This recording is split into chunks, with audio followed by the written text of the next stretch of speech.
بیت المقدس کی طرف منہ کر کے نماز کیوں آپ نے پڑھی؟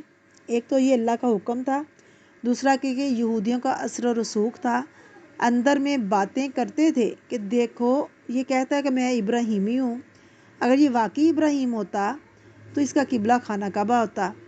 تو جب اللہ رب العزت نے تحویل قبلہ کر دی تو پھر بھی ان کے اعتراض تھے، کیا کہنے لگے کہ اس نبی نے قبلہ بدل دیا ہے، تو طرح طرح کی باتیں کرنے لگے۔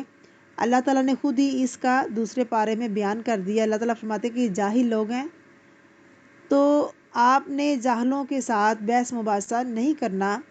فرمایا کہ قالوا سلاما، ان کو کہہ دینا۔ بیسیکلی مقصد کیا تھا؟ بت پرستی توڑنی، کہ قبلوں سے کوئی فرق نہیں پڑتا اللہ کو، تم جہاں بھی ہو، جس جگہ پہ بھی ہو، اللہ کی عبادت۔ وَلِلَّهِ الْمَشْرِقُ وَالْمَغْرِبُ، ساحری جوہتیں، یعنی پہلے ترجمہ کیا تھا وجہ کا کیا؟ اللہ کی ذات، اور دوسرا کیا کیا کہ ڈائریکشن، کہ اللہ کسی ایک ڈائریکشن میں نہیں ملتا، جدھر بھی تم منہ کرو گے، مشرق کی طرف کر لو، مغرب کی طرف کر لو، جہاں مرضی تم چلے جاؤ وہاں ہی اللہ کو پاؤ گے۔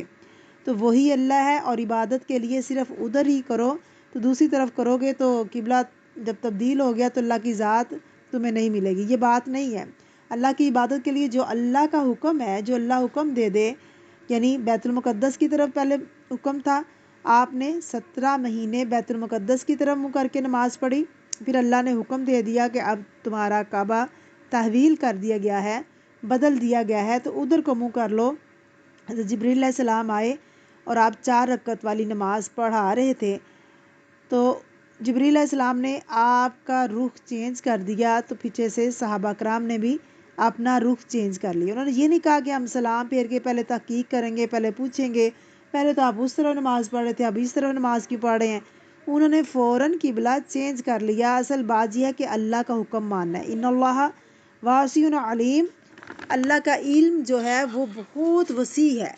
بے شک اللہ بہت علم والا ہے، بے شک اللہ بہت وسعت والا ہے۔ وسعت کس چیز میں ہے؟ اپنے علم میں۔ اور جتنی بھی اللہ کی صفات ہیں، ساری صفات میں اس کی صفات بہت وسیع ہیں، اپنی قدرت میں، وہ اپنے علم میں بصیر ہے، سمیع ہے۔ اللہ کے جتنے بھی نام ہیں، اللہ کے صرف 99 نام نہیں ہیں، ان ساری صفات میں اللہ رب العزت بہت وسیع ہے، اللہ بہت بڑا ہے، رحم کرنے والا ہے۔ رحم کی صفت آپ نے پیچھے بھی پڑھی ہے، بسم اللہ الرحمن الرحیم میں بھی اور سورۃ فاتحہ میں بھی۔ تو بلکہ اللہ تو اس سے بھی زیادہ رحم کرنے والا ہے، بڑی رحمت والا ہے۔ اس کی رحم ہی صفت نہیں بلکہ اس کی جتنی بھی صفات ہیں وہ ساری کی ساری کیا ہے؟ واسع ہے۔ اس کا علم بھی بہت زیادہ ہے، کتنا مخلوق کے مقابلے میں اپوزٹ سوچیں۔ آیت الکرسی آپ نے پڑھی ہوگی، اللہ رب العزت فرماتے ہیں وَلَا يُحِيطُونَ بِشَيْءٍ مِّنْ عِلْمِهِ إِلَّا بِمَا شَاءَ وَسِعَ كُرْسِيُّهُ السَّمَاوَاتِ وَالْأَرْضِ۔ اس کا علم ہر چیز پر چھایا ہوا ہے، ہر چیز پر احاطہ کیا ہوا ہے۔ تو اس آیت سے ایک چیز تو یہ پتہ چلتی ہے کہ ہر چیز کا اصل مالک کون ہے؟ اللہ کی ذات۔ دوسری بات یہ ہے کہ انسان اگر اپنی کوشش کر کے قبلے کا تعین کر لے، بعض دفعہ ایسا ہوتا ہے کہ آپ کسی ایسی جگہ جاتے ہیں تو آپ کے پاس تعین کے لیے کچھ نہیں ہے، تو آپ کو پتہ نہیں چلتا کہ قبلہ کس طرف ہے، تو آپ چاہتے ہیں کہ نماز بھی پڑھیں، نماز لیٹ نہ ہو جائے۔ یعنی آپ کسی مال میں گئے ہیں، آپ کو نماز پڑھنی پڑے، یا کسی پارک میں گئے ہوئے ہیں، یا کسی ہاسپٹل میں ہے، اللہ نہ کرے کوئی بیمار ہے تو کوئی داخل ہے، تو ادھر آپ کو نماز پڑھنی ہے، تو آپ کو سمجھ نہیں آ رہی کہ آپ کس طرح منہ کر کے نماز پڑھیں، آپ کو یاد بھی نہیں رہا کہ سورج کدھر سے نکلتا ہے، آپ اپنے اندازے کے مطابق پوری کوشش کریں گے، آس پاس کے جو لوگ ہیں ان سے پوچھیں گے بھی، تو اگر آپ غلط ڈائریکشن پر ہی کیوں نہ ہوں آپ کی نماز ہو جائے گی۔ کوشش جو ہے شرط ہے، پہلے کوشش کرنی ہے، اگر نہیں پتہ چلتا تو پھر اللہ کی سپرد کر کے آپ نماز پڑھ لیں۔ لیکن فَأَيْنَمَا تُوَلُّوا، لیکن اس کا یہ مطلب نہیں کہ آپ قبلے کا دھیان ہی نہ کریں اور آپ کہیں اللہ نے فرمایا فَأَيْنَمَا تُوَلُّوا فَثَمَّ وَجْهُ اللَّهِ، تو اس کا یہ مطلب نہیں ہے جدھر مرضی منہ کرو اور نماز پڑھ لو۔ یہ آیت اتنی پکڑ لیں کہ فَأَيْنَمَا تُوَلُّوا فَثَمَّ وَجْهُ اللَّهِ، لیکن اس کا مطلب یہ ہرگز نہیں کہ جدھر بھی منہ کرو ادھر ہی اللہ ہے، لہٰذا میرے گھر کی سیٹنگ چینج ہو رہی ہے تو ادھر رخ کرنا مشکل ہے، سامان پڑا ہوا ہے تو چلے میں ادھر ہی کھڑی ہو کے ادھر ہی پڑھ لیتی ہوں نماز، یہ مطلب نہیں ہے۔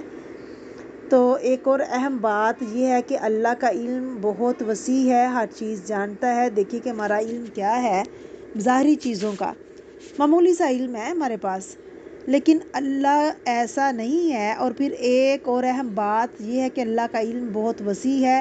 ان اللہ لا یخفی علیہ شیء فی الارض ولا فی السماء، اللہ سے آسمان اور زمین کی کوئی چیز چھپی ہوئی نہیں، یعنی گلی زمین کے اندر، مٹی کے اندر بھی جو چیز ہے اس کو بھی اللہ رب العزت جانتا ہے۔ عالم الغیب والشہادہ، وہ تمہارے غیب اور حاضر سب چیزوں سے واقف ہے، سب کو جانتا ہے۔ یعلم خیانۃ الاعین وما تخفی الصدور، خیانت نگاہوں کی جانتا ہے اور دل میں چھپے وسوسوں کو جانتا ہے، یعنی دلوں کے اندر جو بھی تمہارے وسوسے آتے ہیں اس کو جانتا ہے، کوئی انسان نہیں جانتا، کیونکہ اگر وہ جانے تو پھر انسانوں کی لڑائیاں ہی ختم نہ ہوں۔ اس لیے دلوں کے وسوسے صرف اللہ کی ذات جانتی ہے، بلکہ میں تو کہوں گی کہ دل کے اندر جو وسوسے پیدا ہوتے ہیں، وسوسے بعد میں آتے ہیں، اس کو اللہ تعالیٰ پہلے ہی جانتا ہے۔ وَلَقَدْ خَلَقْنَا الْإِنسَانَ وَنَعْلَمُ مَا تُوَسْوِسُ بِهِ نَفْسُهُ، ہم نے انسان کو پیدا کیا اور اس کے دل میں جو خیال آتا ہے اس کو بھی ہم جانتے ہیں۔ کسی انسان کا علم ایسا ہے کہ وہ کسی انسان کے دل میں اٹھنے والے خیالات کو جانتا ہو؟ نہیں۔ کون جانتا ہے؟ صرف اللہ ہی جانتا ہے، اللہ کی ذات ہی جانتی ہے، اللہ کے علاوہ کوئی نہیں جانتا۔ اسی لیے اللہ کا علم جو ہے بہت وسیع ہے، علم کے لحاظ سے ہر انسان کے ساتھ ہے، اور وجود کے لحاظ سے اللہ رب العزت اپنے عرش معلیٰ پر ہیں۔ جیسے اللہ نے فرمایا کہ اگر کوئی ایک ہے تو اس میں دوسرا میں ہوں، اگر دو ہیں تو تیسرا اللہ ہے، اگر تین ہے تو چوتھا اللہ ہے۔ کوئی یہ نہ خیال کرے کہ اللہ کی ذات ہمارے ساتھ نہیں ہے۔ جس جگہ بھی چلے جاؤ گے وہاں ہی اللہ کو پاؤ گے۔ کفار مکہ کیا کرتے تھے کہ رات کو اپنے اوپر کپڑے اوڑھ کے تو آپ صلی اللہ علیہ وسلم کے خلاف پروپگنڈے کرتے، باتیں کرتے، آپ کے خلاف باتیں کرتے تھے، تو اللہ رب العزت نے وہ باتیں بھی نبی کریم صلی اللہ علیہ وسلم کو بتا دی اور کہا کہ یہ کپڑے اوڑھ کے جو باتیں کرتے ہیں یہ سمجھتے ہیں کہ اللہ سے چھپ گئے ہیں، اللہ سے نہیں چھپ سکتے۔